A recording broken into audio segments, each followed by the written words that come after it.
રાજકોટમાં સ્થાનિક સ્વરાજ્યની ચૂંટણી માટે મતદાન પ્રક્રિયા ચાલી રહી છે ત્યારે સોશિયલ મીડિયા અને મતદાન મથકો પર આ દ્રશ્યો સૌના આકર્ષણનું કેન્દ્ર બન્યા હતા 98 વર્ષની વયે પણ એક વડીલ માજીના ચહેરા પર લોકશાહી પ્રત્યેનો એક અલગ જ ઉત્સાહ અને ચમક જોવા મળી હતી શારીરિક અશક્તિ હોવા છતાં કોઈ પણ ફરિયાદ વગર એક ડગલું માંડીને માજી મતદાન મથક સુધી પહોંચ્યા હતા અને પોતાની ફરજ અદા કરી હતી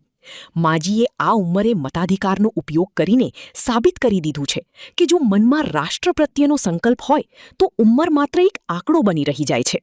તેમની આ સક્રિયતા જોઈને મતદાન મથક પર હાજર યુવાનો અને અન્ય મતદારો પણ અચંબિત થઈ ગયા હતા માજીની આ પ્રેરણાદાયી સફર અત્યારે શહેરમાં ટોક ઓફ ધ ટાઉન બની છે જે આળસ ખંખેરીને મતદાન ન કરનારા લોકો માટે એક મોટો બોધપાઠ છે